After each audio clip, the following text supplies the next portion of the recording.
jirtu fayyaa keessanii baga jiraatan ilmaan Oromoo nagaa qabdani.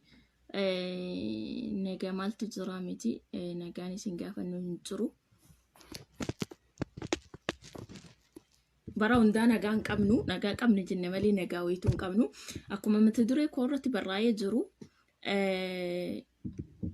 heerumte rakkoon qabu hin heerumne illee nun darbuyyuu dhiifama tokkoffaa isinirraa biizii ta'ee baay'ee mashguula ta'ee biizii ta'ee baddee warra jettaniif biiziin jira naaf walchaa isiniin jedha. Kana boodaaf illee yoo isinirraa badu ta'ee dhiifama naaf walchaa isiniin jechuu barbaada.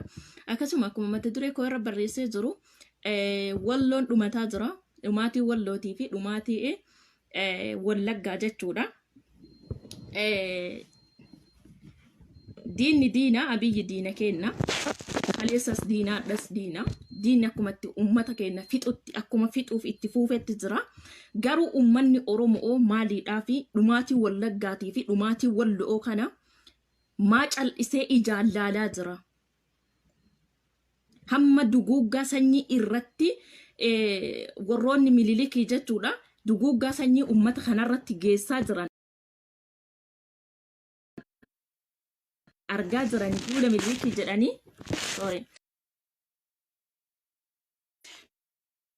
duula mililikii jedhanii kana dura geggeessaa turan.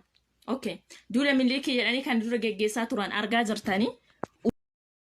Usuu argitan usuu dhageettanii ummata kana maaliidhaaf ummata kana birmachuu dadhabdan. Wallaggi gaafa abiyyi dhufeetiin aangoo irra seeneetiin kumandi boostii wallaggatti labse. Haran galfanne takka urga abiyyi aangoo irra dhufeeti ummanni wallaggaa takka hara galfatee hin beeku. Alana ammoo jechuudha tasuma bira dhufeeyyoo sirna mililikii duguugga sirna mililikii tan mililikii iyyuu caalti mililikii harkaa farma qajeela isin mure kun ammoo battalumatti Oromoo waan Oromoo maqaa Oromoo dhaatte lafarraa balleessuudhaa fi muratee murteeffatee gadi ba'ee jira abiyyi. Oromoon bitaa mirgaan jirtu Oromoon kutaa 11 maa dhumaatii wallootiin maa dhumaatii wallaggaa kana birmachuu dadhabdani. Hayyuu Oromoo maa dhumaatii wallaggaa fi walloo kana birmachuu dadhabdanii bara baraan du'aadhuma qofaa maa poostii godhanna dhiiroo. Du'aa poostii gochuun nu ga'uu dideera dhiiroo du'aa poostii gochuudhaanis sadarkaa irra jirra. Sadarkaa tokkoffaa irra jirra. Garuu ammoo walii birmachuudhaan ammoo duubarra jirra. Dhuma macarrashaarra jirra jechuudha. Ummata kana maaltu birmachuu isin dhogge Oromoon kutaa 11 Oromoon kutaan 9 kutaan 2 du'aa jira kutaan 2 duguuggamaa jira. Oromoon kutaan 9 maa rafaa jirtanii ta wallaggaan qabatte tun boru isin qabachuu deemti ta walloo qabatte tun boru isin qabachuu deemti. Kan dhumaa fi jirtan akka Oromooti du'aa jirtan akka Oromooti dhumaa jirtani malee jechuudha. Akka biraatitti mitiyyuu ka dhumaa jirtan ka du'aa jirtan akka Oromooti duguuggaa sanyii isin irra geessaa jira abiyyi jechuudha. Ta wallaggaan qabatte tun ammoo boru Arsiin qabattu boru Harargee hin qabattu. Boru kan wallaggaa walloo duguuggaa sanyii irratti geessaa jiru kun boru akka dhibbatti Arsii keessa dhufu kana itti nyaadhaa dhuga. Boru akka wallagga dhumataa jiru kanatti boru Harargeef Shawaan akka dhumatu kana beekaa Oromoon dhibbatti beekaati.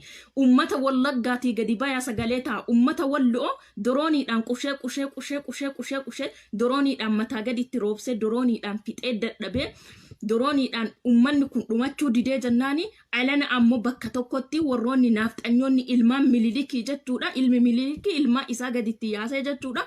Ummata bakka tokkotti jechuudha nama 30 dhabuu jechuuni Oromoo isiniin maali? Guyyaa tokko nama 30 dhabuu jechuun isiniin maali? Alana ammoo salfitti qaataa ajjeesanii haadhaan reeffarra taa'ii jedhanii amma salfitti dachaasanii jechuudha. Hiriiratti dachaasanii akka nama hiriira bahuuti hiriira dachaasanii yeroo bakka tokkotti itti rasaasa gaditti roobsanii maaltu sitti dhaga'ama? Oromoo badii guddaa ka qabu isin dhibbatti an abiyyitti quba qabuuf hin dhufne an Oromootti quba qabuuf dhufe an Oromoo dhageeffadha Oromoo an hayyuu Oromooti jettee bakka buuteeti asirraa nu sobaa jirtu asirraa garbummaa nurratti mataa irratti nu baasaa jirtu kan Oromoo lafarraa ficcisiisaa jirtu warra hayyoota Oromooti ufiin jettee asirra teetturraa dubbachuun dhufe an dhugaa rabbii dubbachuuf gaafa Gujii keessatti ujoollee qacalee lafaa dhuftu mana hidhaa keessaa baasaniitiin rasaasa uduu ijji kenna argu rasaasa itti laakkaayanii zippi jettanii afaan keessan qabattanii cadhiftan. Gaafa wallagga keessatti jechuudha ujoollee nama 5 bakka tokkotti qalanii cafaccafanii isaan qalaniitiin jedhanii suuraa qofaa poosti gootanii afaan keessan qabattanii cadhistanii teettan Oromoo. hayyuun tokko irraa gadi ba'ee Oromoon kutaan 11 gadi ba'ee falmadhu jedhee dhiibbaa godhe takkan jiru. Poostii nu poostiidhuma du'aadhuma qofaa poosti gochuudhaan beekamna. Jira baraarachuudhaan hin beekamnu nu Oromoo. Abiyyi diina keenya, abiyyi nu fixaa jira, abiyyi nu ajjeesaa jira, dhibbatti beenna. Diina keenya ta'uu eega beenne. Diina kana akkamiin ofirraa baafna, akkamiin diina kana irra aanna, akkamiin lubbuu Oromoo baraarraa wanti jedhamu xiqqoo isii mataa keessa isin hin jiru. Hayyoonni Oromoo maal hojjetaa jirtan? Haga Oromoon dhiinni Oromoo akkana duguugamee ilmaan Oromoo akkanatti rashananiitiin bakka tokkotti Walloo fi Wallagga keessaa guyyaa tokkotti nama 48 gisee dhabdanii Oromoon akkam ta'uu deemaa jirtan? Mee maal hojjetaa jirtan? Wanti isin hojjetaa jirtan maali?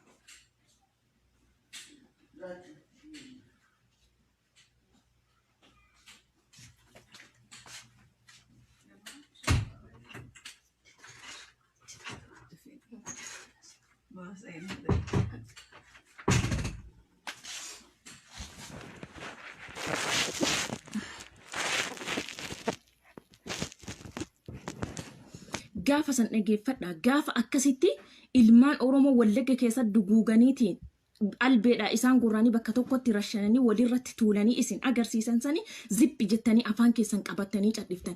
Mee ani Oromoodhaaf hojjetaa jira warri jettanii as baatanii yeroo hunda miidiyaa irratti mataa nu dhukkubsate maal hojjetaa jirtan? Oromoo biyya keessa jiru maa kakaasuu dadhabdan? Kadhumaa jiru, kadu'aa jiru, Walloon dhiiga keessa, Wallaggi dhiiga keessani. Okay, gaafa Wallaggaan lafarraa xirrigi godhee fixe guyyatti nama 48 kun waan xiqqoodha. Dhageeffadha waan argamteetu gabaafame malee uduu keessa gadi bu'amee namni gabaaseetiin hordofee jedhe guyyatti yoo xiqqaateetiin jedhe yookiin nama 200-300 dhabaa jirti. Tun amma guyyatti nama 48 dhabne warri jedhamu kuni dhugaayyuu miti xiqqoodha isheen kun. Yeroo kana guyyatti maam nama tokko akka maleedhaan dhabna. Namichi kun kufee jira, namichi kun cabee jira, namni bade nama balleessa ilmaan mililikii duguuggaa sanyii uduu isin miiliyoona 60 miiliyoona 50 ofiin jettanii duguuggaa sanyii yeroo isaa isin irratti raawwatan Oromoo maacadhiftee wal ilaalta. Maaluma teettanii mee maalumarra teettanii wal ilaalaa jirtan? Hayyuu Oromoo tokko maa Oromoo tokko gadi baasuu dadhabdan? Maa gadi baatanii falmachuu dadhabdan? Maaltu afaan isin qabee du'aa qofaa poosti gochuudhaan nurratti beekamtan? Dhiiroo du'aadhuma qofaa poosti goona? Nu guyyaa inuma boonna, nu baruma imimmaanuma harcaamna. Kenna kun daangaa hin qabu. Daangaa hin qabu kenna kun. Yeroo Walloon akkasi dorooniin dhumatu Arsiin teettee ilaalaa turte, Walloon maannoo Shawaan taa'ee ilaalaa ture, Baalee taa'ee ilaalaa ture, Harargeen taa'ee ilaalaa ture. Haala kanaan ammoo bilisummaa argitanii, haala kanaan Oromummaa keessan calaqqisiisaa jirtanii, haala kanaan mataa ol qabattanii jiraattanii. Wallaahi billaahi jechuudha. Harka muraan sun maqaa qabdi. Gootonni kaleessaa harkaa farma falmateetiin jechuudha. Usuu falmatu harkaa farma murame. Gootonni kaleessaa darbe jechuudha. Uduu falmatu, uduu cittee sirna mililikiin fudhannu jedhu. Kun ammoo jechuudha xirriqii lafarraa isin fixaa jiran akkami isinii galuu dhabe. Beekaan Oromoo tokko akkamitti Oromoo kana akka Oromoon hin dhumanneef Oromoo akkamiin lafaa dammassuu dadhabdanii haga yoonaa jechuudha. Gaafa Walloon dhumatu cadhiftanii teettanii ilaalaa turtan. Oromoo teettanii hin laalinaa ta'u Walloo irra geette boru isinirra ga'uu deemti jennee isinitti iyyaa turre. Oromoo Wallagga teettanii hin laalinaa duuti Wallaggaan dhaqqabdituun mana keessan boru seenuu deemti. Oromoo cal'isaa gadi bayaati ummata kana sagalee ta'a. Ummata kana tokkummaadhaan falmadhaa isiniin jennee isinii iyyaa turre jechuudha. Adda garuu usuu teettanii wal ilaaltanii guyyaa irraa namuma du'e qeerroo qacalee lafaa dhufaa. Mana hidhaa keessaa gadi baasaa isin afootti guddaama keessanii uduura shanan usuu argitan jechuudha. Suuraa dhuma qofaa gadi poostuma nutti goota. Suuraa nugaa suuraa poosti nutti hin godhina. Nugaa kalaas dadhabne dhiiga namaa arguu dadhabne. Ijaan dhiiga namaa arguu dadhabne mataan kenna ijji kenna nu laaluu nu dadhabee jira. Abiyyi murteeffatee muratee isiniif gadi bayee jira. Tigiraayin mataa gadi itti roobsee dadhabee alana maqaa waraana adda bilisummaa Oromootiin ilmaan keenya dhumaa jira. Waraanni adda bilisummaa Oromollee takka ummata kana bilisoomsi takka ummanni harka haa kennatu furmaata tokko nuu kenna. Qeerroo qacalee lafaa dhufaa dhabaa jirra. Waraan maqaa waraan adda bilisummaa Oromootiin bara kun wayyaanee irra jaarsa itti dhabna, sheekii itti dhabna, qeesii itti dhabna, qacalee qeerroo itti dhabna, dargaggeetti qarree lafaa dhuftuu itti dhabna. Nu haga yoomiin ilmaanuma keenya qacalee ilmaan lafaa dhufaa ittuma dhabaa haga yoomii jiraanna dhiiroo. Daangaa nu godhaa kalaas nu gayaati bakka nu daangessaa. Dadhabnee jirra kalaas qacalee lafaa dhufaa dhabaa jirra. Qacalee lafaa dhufaa dhabutti jirra waan ta'eef kalaas nu gayaati daangaa nu godha. Furmaata tokko nu godha dhiiroo.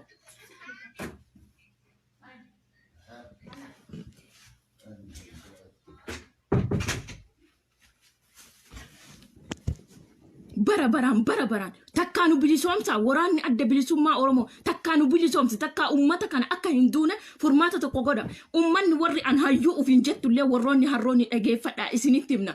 Takka waraana kana humna godhaa fi waraana kana nuu jabeessa. Waraanni kun haa jabaateetiin du'aatii adda qeerroo Oromoo qacaleen lafaa dhufaa jirtu rasaasan lafa arraggafanii nutti agarsiisan kana jechuudha. Akka qeerroon kun dandamatuuf takka ummanni akka jirtanii waraana kana deeggara. Takka waraana abaa'oo kana kalaasi jabeessaati waan qabda itti kutadha humna ta'aafi takkaani ammoo kalaas harka kennatee ummanni haa jiraatu maal barabaraan du'aa qeerroo qacalee lafaa dhufaa akkamitti dhabna dhiiroo. Lafaa dhufaa dargaggeessa jaartii maalumaaf dhabna akka hin taane maa dhabna takka harka kennadha haa jiraatu ummata harka kennadha jedha. Yoo harka kennateetiin jedhe hin du'u yoo afaa isaa qabateetiin jedhe hin du'u haa isa deeggarani Abiyyi. Bakka Abiyyi haa deeggaranii jiraatanii dhiisaa bakalaas takka furmaata fidaa fi hin jirtan waggaa tokkoof ji'a torba urga haa caaluun du'e jechuudha. Urga haa caaluun du'e waggaa tokkoof ji'a torba kana keessa waan tokko Oromoo murteessuu dadhabde warri an hayyoota Oromooti ofiin jettu murtee tokko Oromoo kennuu dadhabde dhiinni Oromoo lafa dhangala'aa jira. Dhiinni qeerroo qacalee lafaa dhufaa lafa dhangala'aa jira. Maqaa waraana adda bilisummaa Oromoo kanaan barabaraan inumatti dhabna inuma qeerroo dhiigatti gabbarra. Waraanni kunis nu bilisoomsee takka waa takka eessaanillee nu ga'an jiru. Takka ammoo karaa saaqaa ummanni harka kennatee haa lubbuu isaa baraaratee haa jiraatu garbummaa keessatti. Takkaani ammoo ummata cichaatiiti ummata akka walii birmatee gaafa wallaggi dhumu arsiin birmatee fi gaafa walloon dhufu shawaan birmatee fi walii birmatee ummanni tokkummaadhaan garbummaa kana ofirraa hafuun qolchu warri an adda dureedha Oromoo hojjetaa jira Oromoo bakka hojjetan gadi bayaati Oromoo afoo dhaabadhaa Oromoodhaaf tarsiimoo banaa fi karaa saaqaa fi Oromoon dhumataa jira. Bakka tokkotti akka wannaatitti bakka tokko rashananii yeroo bakka tokkotti gadi naqani. Tigiraay isinitti akka deebisan yaadatan jirtanii viidiyoon tokko yeroo ummanni Tigiraay fixu itti wannaatti rasaasa itti gadi naqaatiin viidiyoo waraabaa gadi lakkisaa turan. Sallaaltaniitiin birbinyaa turtan adhatan kaleessa Tigiraay irratti laaltanii wanna jettantu isiniif zooree dhufe jechuudha. Isinii hanqanneeju jechuudha. Ummanni Tigiraay miiliyoonni 6 jechuudha ofirraa falmatteetiin tigilii irra jirti haga ammaatitti kenna miiliyoona 50 ta'eetiin jechuudha miiliyoona 60 ofiin jedhaa taa'ee wal ilaala hayyuun kenna waan takka hojjetee nutti agarsiisu urga Jawaar Qilinxoo keessa galee jechuudha. Abiyyi qeerroo Oromoo tan daa'ima waggaa 10 fuudheetiin waraana gadi dirgim godhaa jira. Qeerra deemee dirqamaan guureeti waraana gadi naqaa jira. Kaan mana hidhaa keessaa baasee rashanaa jira. Kaani dirree waraanaati guuraa jira dirqiidhaan guuree jechuudha. Kana keessaa maa furmaata tokko qeerroo kanaa gochuu dadhabdan. Oromoo miiliyoona 60 keessa Jawaarii tokkicha malee hayyuun hin jiru. Baqqalaa tokkicha malee hayyuun hin jiru. Gootota hidhaman malee hayyuun hin jiru. Hayyuu alannuu hafe takkallee hin jiru jechuudha. Hayyuu alannuu hafe eegadhamne nama nu hoogganu eegadhamne as baatanii nutti hin dubbatinaati ummataaf malsii tokko kennaa ummanni takkaa garboomee haa jiraatu takkaa falmatee bilisoomee haa jiraatu jechuudha. Taakkoo nutti taatanii jirtan. Abiyyi addaa miti diina Oromoo ka ta'e kaleessarraa diina Oromoo ta'e Abiyyi irra caalee gaafa haa caaluu nyaatee Jawaarii hidhe diina Oromooti. Kana usuu beektan diina kana akkami ofirraa kuffifna jettanii akkamitti daandii banuu dadhabdan akkamitti falmachuu dadhabdan akkamitti tokko ta'uu dadhabdanii dhiiga qeerroo qacalee lafaa dhufaa lafaa dhabna barabaraan. Kana kanu sakaalee warra an hayyuu Oromooti warra an beekaa Oromooti ufiin jettanii nu afoo dhuftanii dhaabataa jirtantu nu sakaalaa jirtanii nu afoo gora du'aa keenya qofaa gabaasu du'aa keenya qofaa post gochuu qeerroo hiriira dachaasanii yeroo gorraan maa asiin akkamitti ettee ilaalte Harargeen akkamitti Shawaan akkamitti ta'e an teettanii ilaalaa jirtan yeroo ummanni kun akkanatti dhumu yeroo ummanni kun akkana lafarraa dhumatu qalbii akkamtu mataa akkamtu taa'ee du'aati ummata kanaa isin daawwatee isin laaleetiin jedhaan na dhibaa jira akkamitti akkasi walirratti ilaalaa jirtan jechuudha.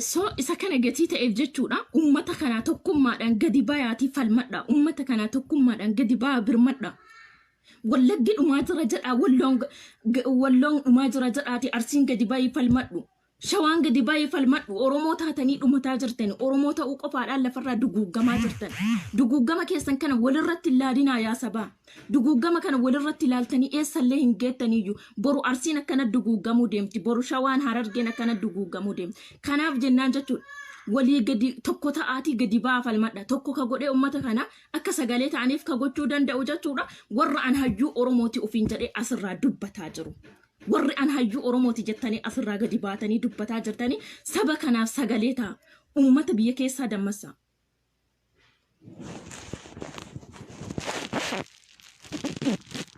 ummata biyya keessaa dammassaa qeerroo biyya keessaa dammassaati ummanni qeerroo hidhamaa jira ajjeefamaa jira kun salphina guddaadha abiyyi amma fideetiini hayyooti isinii baa jirti hayyoota isinii baamne mana hidhaa kaanii baasaa kaanii isa deebisaa jiru isinii baase jedhee du'a ajjeechaa ummata kana isin jalaa jijjiiruudhaaf jedheetiini ajandaa isinii baasaa jira ajandaa inni isinii baasu faana deemaa jirtan isin gaafa abbootiin gadaa jechuudha wannaa keessatti dhumatteetiin jettu afaan keessan qabattanii dhageeffadhaa mee isinitti hima gaafa abbootiin gadaa karrayyuu dhumatanii jedhan abiyyi fixeetiin jedhe ajandaa biraatitu gadi baay'ee nuu dhufe ajandaa biraa gadi nuu baasee nuu fide abiyyi ajandaa biraa ajandaa sa ergama biltsiginnaatitu harkaa qaba karaa amantiitiin waliin nu nyaachisuuf kan dhufisan jechuudha.